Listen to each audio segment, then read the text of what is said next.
Hello friends, welcome to YouTube channel Aasu ji के trick. Good evening friends, चलिए आज की क्लास को फटाफट से स्टार्ट करते हैं। कल वाली क्लास में मैंने आपको डाइजेस्टिव सिस्टम को यानी कि पाचन तंत्र को बहुत ही अच्छे से थ्योरी के थ्रू समझा दिया था और उसके मोस्ट इंपॉर्टेंट 25 क्वेश्चन भी मैंने आपको करवा दिए थे। और आज की क्लास में भी हम डाइजेस्टिव सिस्टम से related most important question cover करने वाले हैं। सभी इंपॉर्टेंट क्वेश्चन हैं, हाई लेवल के क्वेश्चन हैं, इसलिए मेरे साथ क्लास के एंड तक जरूर बने रहेगा ताकि डाइजेस्टिव सिस्टम से रिलेटेड एक भी क्वेश्चन आपका मिस ना हो। तो आप हर क्वेश्चन का आंसर कमेंट करके चलना। और आपसे रिक्वेस्ट है कि आप जिस भी क्वेश्चन का आंसर कमेंट कर रहे हो तो उससे पहले आप क्वेश्चन नंबर जरूर लगाना, क्योंकि आप ऑप्शन में जवाब देते हो तो ऑप्शन में पता नहीं चलता कि कौन से क्वेश्चन का आपने जवाब दिया है। तो जवाब देने से पहले आप क्वेश्चन नंबर जरूर डालना। ओके, तो चलिए अब स्टार्ट करते हैं आज की क्लास को। तो देखिए, आज का हमारा जो फर्स्ट क्वेश्चन है वो है, मानव शरीर के अंदर आहार के पाचन की प्रक्रिया कहाँ पर शुरू होती है। वेरी वेरी इजी क्वेश्चन है, दीजिए फटाफट इसका आंसर।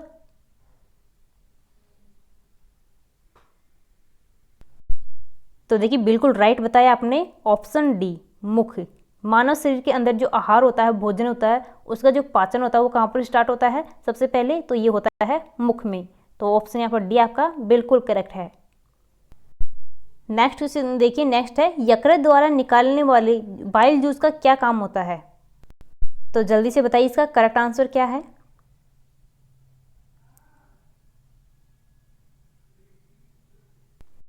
तो देखिए, मैंने आपको बहुत ही अच्छे से समझाया था, जब भोजन जो है वो ग्रसनी से आमाशय में आता है तो आमाशय में आने पर जो भोजन होता है वो यानी अम्लीय हो जाता है। यानी कि जो आमाशय था वहाँ पर बहुत से रस आकर के उसमें मिल जाते हैं, पित्ताशय से पीत रस आकर मिलता है और जठर रस मिल जाता है। तो जो भोजन होता है वो अम्लीय होता है। जो जठर रस होता है उसमें एसियल अम्ल होता है, जिसकी वजह से जो भोजन होता है वो अम्लीय हो जाता है। तो इस अम्लीय भोजन को क्षारीय बनाने का काम कौन करता है, तो ये करता है यकृत। तो यहाँ पर ऑप्शन जो बी है आपका बिल्कुल राइट हो जाएगा। यकृत द्वारा निकलने वाली बाइल जूस का क्या काम होता है, जो भोजन होता है उसको क्षारीय बनाता है। तो ऑप्शन बी आपका बिल्कुल राइट है। देखिए, अब नेक्स्ट क्वेश्चन है, पेप्सिन एक है, तो पेप्सिन बताना है क्या होता है। हार्मोन्स होता है, विटामिन होता है, प्रोटीन होता है या फिर एंजाइम होता है। तो बताइए इसका राइट आंसर क्या हो जाएगा।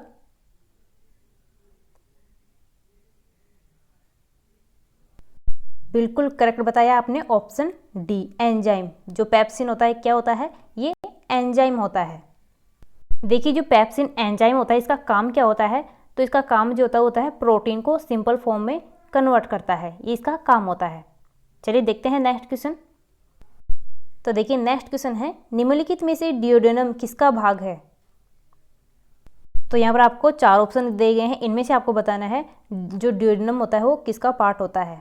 तो दीजिए इसका राइट आंसर।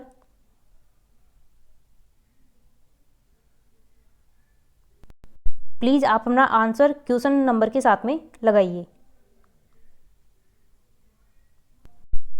तो देखिए, यहाँ पर राइट आंसर है बड़ी आंत, यानी कि ऑप्शन सी जो आपका बिल्कुल राइट हो जाएगा।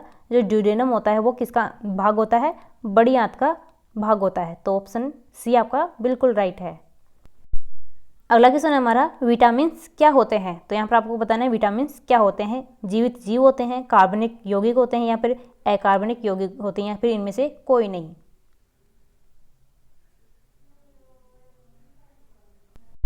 तो देखिए, यहाँ पर जो ऑप्शन बी है आपका बिल्कुल राइट है, कार्बनिक यौगिक। विटामिन क्या होते हैं, कार्बनिक यौगिक होते हैं, ऑर्गेनिक कंपाउंड होते हैं। तो बी ऑप्शन आपका बिल्कुल बिल्कुल करेक्ट है। चलिए तो नेक्स्ट क्वेश्चन देखते हैं। तो देखिएगा, नेक्स्ट क्वेश्चन है, दूध में कौन सा प्रोटीन शर्करा युग्म होता है। तो दीजिए इसका राइट आंसर।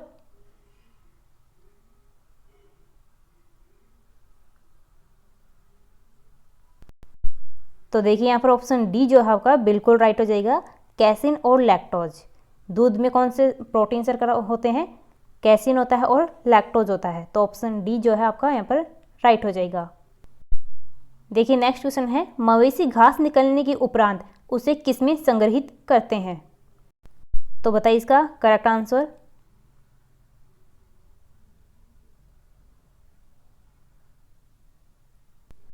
तो देखिए, जो मवेशी होते हैं वो घास खाने के बाद, उसे निगलने के बाद उसे कहाँ पर एकत्रित करते हैं, कहाँ पर संग्रहित करते हैं, तो वो करते हैं कहाँ पर, प्रथम आमाशय में। तो जो बी ऑप्शन है आपका यहाँ पर बिल्कुल राइट है। चलिए नेक्स्ट क्वेश्चन देखिए, कौन से अंग पर अंगुली के समान उभरी हुई संरचनाएं होती हैं जिन्हें दीर्घ रोम कहते हैं। या फिर इनको रसांकुर भी कहा जाता है। तो ये कहाँ पर पाई जाती हैं?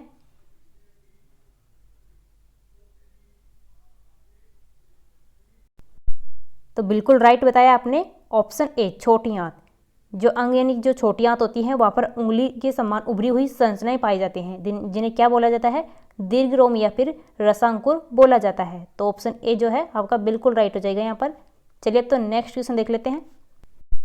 नेक्स्ट क्वेश्चन हमारा अस्थियों और दांतों में मौजूद रासायनिक द्रव्य है। तो दीजिए इसका आंसर।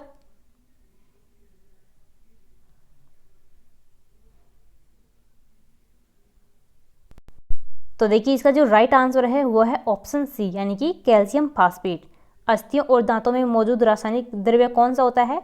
वो होता है कैल्शियम फास्फेट का। तो ऑप्शन सी आपका बिल्कुल राइट है। देखिए नेक्स्ट क्वेश्चन है, मानव तंत्र में कौन सा एक पाचक एंजाइम नहीं है? यहाँ पर आपको 4 ऑप्शन दिए गए हैं, इनमें से आपको बताना है कि इनमें से पाचक एंजाइम कौन सा नहीं है।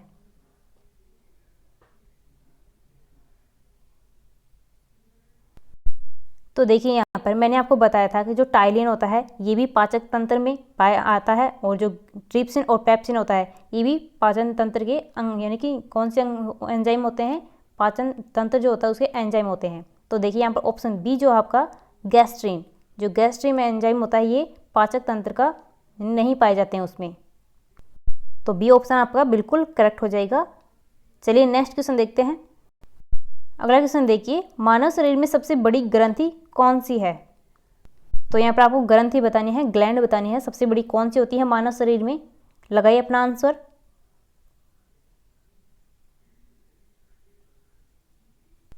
बिल्कुल करेक्ट आंसर दिया आपने, ऑप्शन डी।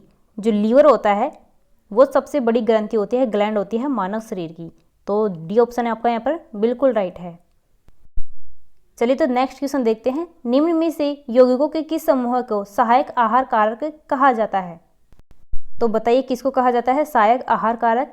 दीजिए अपना जल्दी से आंसर।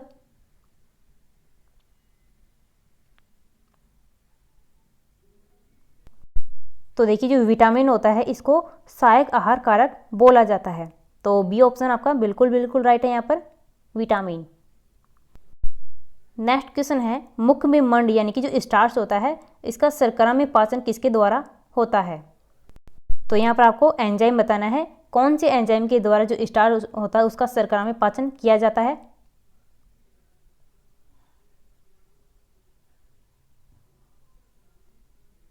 तो देखिए बिल्कुल करेक्ट आंसर दिया आपने, टाइलिन। जो टाइलिन एंजाइम होता है इसके द्वारा स्टार्च का शर्करा में पाचन किया जाता है। तो ऑप्शन ए आपका बिल्कुल बिल्कुल करेक्ट है यहाँ पर।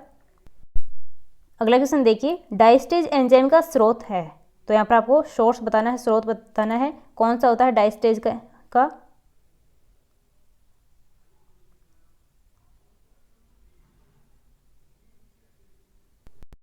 तो देखिए यहाँ पर ऑप्शन बी आपका बिल्कुल राइट हो जाएगा, लार ग्रंथि।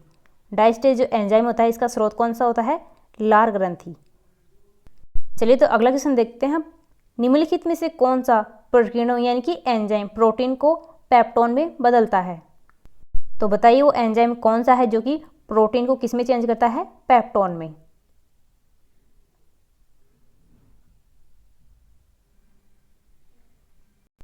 बिल्कुल सही बताया आपने, पेप्सिन। जो पेप्सिन एंजाइम होता है ये प्रोटीन को किस में चेंज करता है? पेप्टोन में चेंज कर देता है। तो ऑप्शन ए आपका बिल्कुल करेक्ट है यहाँ पर। चलिए तो देखिए नेक्स्ट क्वेश्चन है, आमाशय में डैश जाइम प्रोटीन को पचाने में मदद करता है। तो जल्दी से दीजिए इसका करेक्ट आंसर क्या हो जाएगा।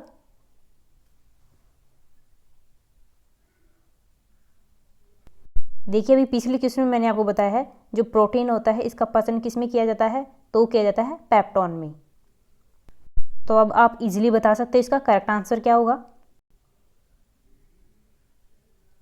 बिल्कुल राइट बताया आपने, ऑप्शन ए पेप्सिन। आमाशय में पेप्सिन जाइम प्रोटीन को पचाने में मदद करता है।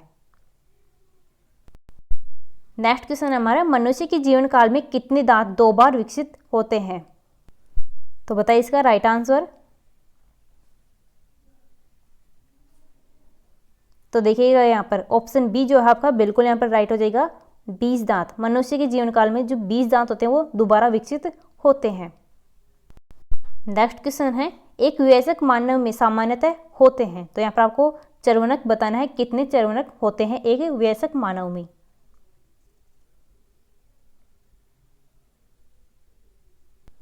तो देखिए एक जो विवयस्क मानव होता है, अडल्ट पर्सन होता है, उसमें सामान्यतः 12 चर्वनक होते हैं।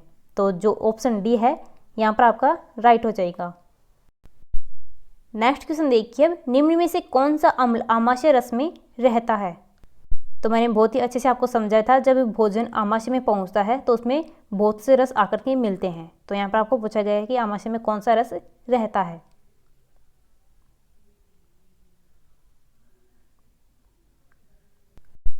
बिल्कुल राइट बताया है आपने यहाँ पर, option B hydrochloric acid. B option आपका बिल्कुल राइट है। आमाशय में कौन सा रस पाया जाता है, हाइड्रोक्लोरिक एसिड। चलिए गाइस नेक्स्ट क्वेश्चन देखिए, निम्नलिखित में से कौन सा एमिनो एसिड मानव पोषण के लिए अर्ध अनिवार्य माना जाता है। तो फटाफट लगाइए इसका करेक्ट आंसर।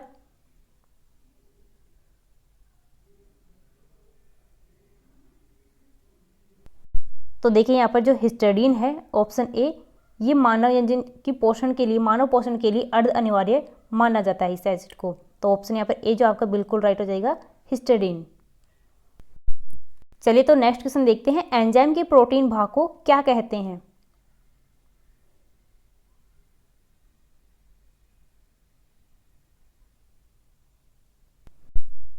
तो देखिए एंजाइम का जो प्रोटीन भाग होता है, पार्ट होता है, उसको क्या बोला जाता है, तो उसको कहा जाता है एपो एंजाइम।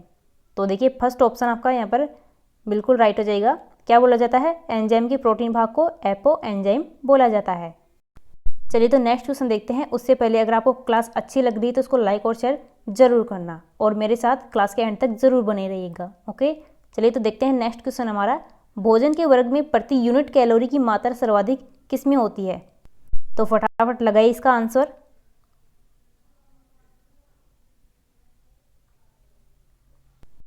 बिल्कुल करेक्ट बताया आपने यहाँ पर, वसा। यानी कि भोजन के वर्ग में प्रति यूनिट कैलोरी की जो सबसे अधिक मात्रा होती है वो पाई जाती है किसमें, वसा में। तो ऑप्शन ए आपका यहाँ पर राइट है। चलिए नेक्स्ट क्वेश्चन देख लेते हैं। नेक्स्ट क्वेश्चन है, एक वयस्क व्यक्ति में कितने स्वदंत होते हैं। तो यहाँ पर आपको पूछा गया है, एक जो वयस्क व्यक्ति होता है, अडल्ट पर्सन होता है, उसमें स्वदंत कितने होते हैं। तो देखिए ऑप्शन बी आपका यहाँ पर बिल्कुल बिल्कुल सही है, 4। कितने होते हैं, कितने स्वदंत होते हैं, 4 स्वदंत होते हैं। नेक्स्ट क्वेश्चन है, निम्न में से बताइए कि किस पाचन अंग में अम्ल होता है। तो फटाफट लगाइए इसका आंसर क्या होगा।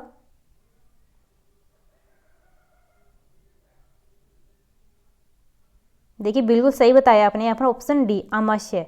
आमाशय में कौन सा पाया जाता है, पाचन अंग यानी कि अंग जो होता है, पाचन अंग कौन सा होता है, आमाशय। इसमें एसिड पाया जाता है, अम्ल पाया जाता है। और कौन सा अम्ल पाया जाता है, वो पाया जाता है HCl। कौन सा पाया जाता है, HCl पाया जाता है। ओके तो देखिए नेक्स्ट क्वेश्चन है, मानव की पाचन नली लगभग कितने फीट लंबी होती है। यहाँ पर आपको क्वेश्चन देख के अच्छे से आंसर बताना है, यहाँ पर आपको फीट में पूछा गया है। तो देखिए यहाँ पर जो मानव की पाचन नली होती है वो इतने कितने फीट यहाँ पर होती है, 32 फीट की। तो ऑप्शन ए आपका बिल्कुल यहाँ पर राइट है। चलिए हम नेक्स्ट क्वेश्चन देख लेते हैं। तो देखिए नेक्स्ट है, आमाशय ग्रंथियों की पेप्सिन स्रावी कोशिकाएं हैं, तो कौन सी होती हैं।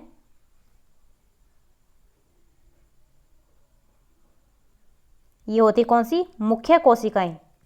डी ऑप्शन आपका यहाँ पर बिल्कुल राइट है। आमाशय ग्रंथियों की जो पेशी स्रावी कोशिकाएं होती हैं वो मुख्य कोशिकाएं होती हैं। चलिए तो अब देखते हैं नेक्स्ट क्वेश्चन, एमिनो एसिड की आवश्यकता किसके संश्लेषण के लिए होती है। तो यहाँ पर आपको ये पूछा गया है कि किसके संश्लेषण के लिए एमिनो एसिड की आवश्यकता होती है। तो बताइए इसका करेक्ट आंसर क्या हो जाएगा।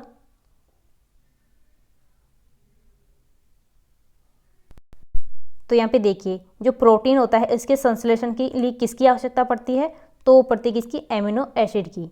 तो ऑप्शन ए जो है यहाँ पर आपका बिल्कुल बिल्कुल राइट हो जाएगा। चलिए तो नेक्स्ट क्वेश्चन देख लेते हैं। दांत के क्षय को रोकने के लिए अधिकांश टूथपेस्ट में क्या होता है। तो देखिए यहाँ पर जो दांतों का क्षय होने लगता है तो अधिकांश टूथपेस्ट में क्या होता है इसको रोकने के लिए।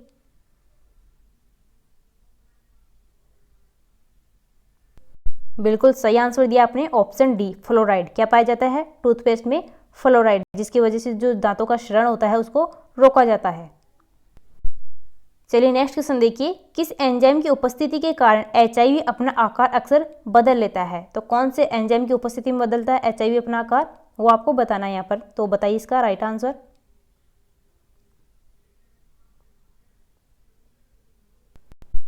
तो देखिए यहाँ पर ऑप्शन ए जो है आपका बिल्कुल राइट है, रिवर्स ट्रांसक्रिप्टेस। किसकी वजह से? रिवर्स ट्रांसक्रिप्टेस जो एंजाइम होता है, इसकी उपस्थिति में जो HIV होता है वो अपना जो आकार होता है उसको बदल लेता है। तो ऑप्शन ए है आपका यहाँ पर राइट है। चलिए गाइस नेक्स्ट क्वेश्चन देखते हैं, ग्लूकोज को इथाइल अल्कोहल में कौन सा एंजाइम बदलता है? तो यहाँ पर आपको एंजाइम पूछा गया है कि ग्लूकोज को इथाइल अल्कोहल में कौन सा एंजाइम बदलता है। तो बताइए, यहाँ पर आपको 4 ऑप्शन दिए गए हैं, डाइस्टेज, माल्टेज, जाइमेज और इन्वर्टेज। इनमें से बताइए करेक्ट आंसर क्या होगा इसका।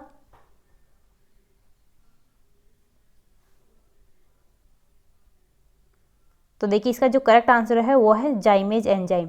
ऑप्शन सी आपका यहाँ पर राइट हो जाएगा। जो जाइमेज एंजाइम होता है इसकी वजह से क्या होता है, जो ग्लूकोज होता है वो इथाइल अल्कोहल में चेंज हो जाता है, बदल जाता है। चलिए तो देखते हैं नेक्स्ट क्वेश्चन हमारा, निम्नलिखित में से कौन सा लार का लाभ नहीं है? यहाँ पर आपको 4 ऑप्शन दिए गए हैं, इनमें से आपको करेक्ट यानी कि कौन सा नहीं है यहाँ पर वो बताना है।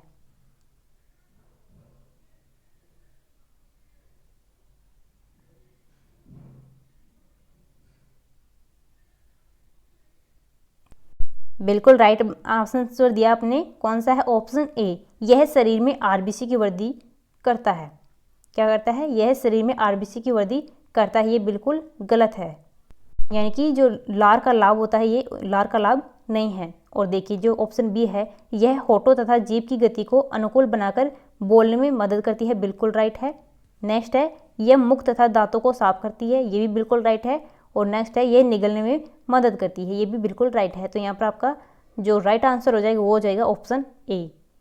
चलिए नेक्स्ट क्वेश्चन देखिए, किस तत्व का संबंध दांतों की विकृति से है? तो बताइए इसका करेक्ट आंसर।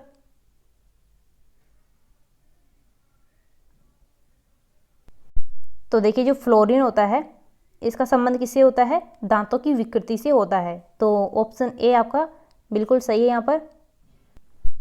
देखिए तो नेक्स्ट क्वेश्चन है, मछली एक प्रथम श्रेणी का प्रोटीन है क्योंकि उसमें होते हैं। तो क्या पाए जाते हैं मछली में?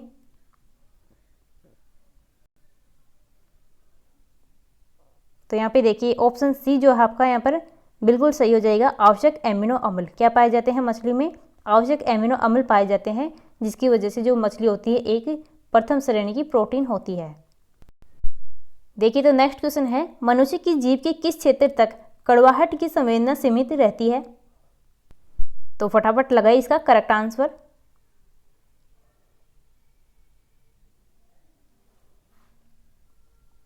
तो यहाँ पे देखिए जो ऑप्शन बी है आपका पिछला भाग, बिल्कुल यहाँ पर राइट हो जाएगा।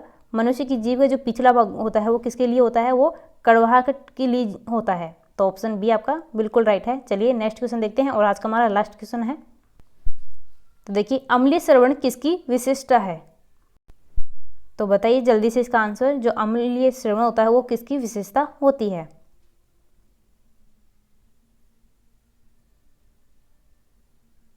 तो देखिए ऑप्शन सी आपका यहाँ पर बिल्कुल राइट है, जठर रस। अम्लीय श्रवण की जो विशेषता होती है वो किसके लिए होती है? वो होती है जठर रस के लिए। तो फ्रेंड्स आज की क्लास को करते हैं यहीं पर कंप्लीट। आज की क्लास में हमने 35 मोस्ट इंपॉर्टेंट क्वेश्चन देख लिए हैं पाचन तंत्र से रिलेटेड, और 25 क्वेश्चन हमने कल कवर किए। तो इस तरह से हमारे टोटल 60 क्वेश्चन कवर हो चुके हैं पाचन तंत्र से रिलेटेड।